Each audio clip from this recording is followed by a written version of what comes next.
সমস্যাটার অবশ্যই সরকার সমাধান করবেন এবং এইটি খুব শর্ট টাইমে আমার মনে হয় এটি একটা সমাধান হয়ে যাবে এবং অধ্যাদেশ আপনারা পেয়ে যাবেন।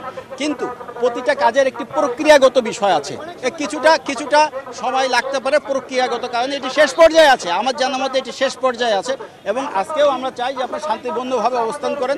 আপনাদের দাবি দেওয়াটা আমরা কিন্তু অতীতেও দিয়েছি, অতীতেও সহযোগিতা করেছি। ঢাকা মেট্রোপলিটন পুলিশ অবশ্যই যে কোনো ইতিবাচক বিষয়ের সাথে আছে, শান্তি শৃঙ্খলা রক্ষার করার মধ্য দিয়ে, ভালো একটি পরিবেশের মধ্য দিয়ে, আলোচনার একটি পরিবেশের মধ্য দিয়ে যে কোনো কিছু কিন্তু সমাধান সম্ভব।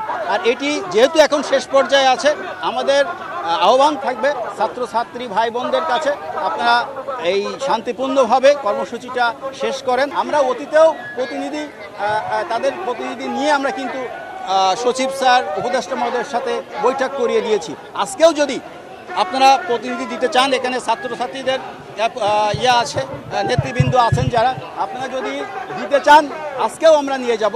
আমাদের মন্ত্রণালয়ের সাথে কথা হয়েছে, আজকেও আমরা এটি যাতে আরও বেগবান হয়, তাদের যে দাবি যেটি ছিল সেটি তো বাস্তবায়ন হচ্ছে, এটা বাস্তবায়নের একটি প্রক্রিয়াধীনের মধ্যে আছে। তো এটি যদি স্পিড হয়, আরও একটি ত্বরান্বিত যদি হয়, তো সেক্ষেত্রে আজকেও আপনারা প্রতিনিধি দেন, আমরা আপনাদের যে প্রতিনিধি এটি শিক্ষা মন্ত্রণালয়ের উপযুক্ত কর্তৃপক্ষের কাছে, সিনিয়র স্যারদের কাছে আমরা এটা দিয়ে যাব। অধ্যাদেশের খসড়ার যে মডেলটা, এই সমস্যাটা যে প্রকাশ করেছিল মানে শিক্ষার্থীদের মতামতের জন্য, সেটা সময়সীমা 9 তারিখে শেষ হয়ে গিয়েছে।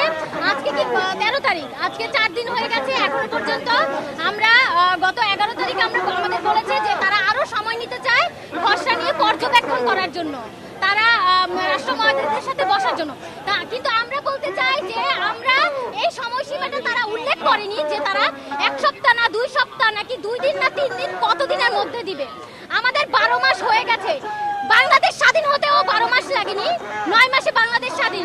আজকে আমাদের 12 মাস হয়ে গেছে, এখনো পর্যন্ত বিশ্ববিদ্যালয়ের শেষ পর্যায়ে আমরা এখন আসতে পারিনি।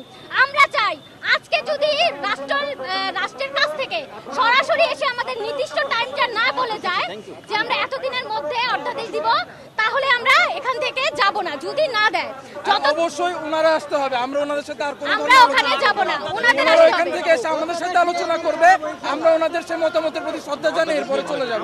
কিন্তু হ্যাঁ, একটা নির্দিষ্ট সময়সীমা তাদের আজকে বলে যেতে হবে আমাদের, এছাড়া আমরা এখান থেকে আজকে আমরা শান্তিপূর্ণ কর্মসূচি করব, কিন্তু আমরা অধ্যাদেশ নিয়েই এবার পড়ার টেবিলে বসবো। কারা বলে যাবে মানে শিক্ষা উপদেষ্টা আসতে হবে। যদি হতে পারে শিক্ষা উপদেষ্টা না আসুক, তার কাছের কেউ আসুক, সচিব কেউ আসুক, তাদের মধ্যে কেউ, রাষ্ট্রের কেউ আসতে হবে।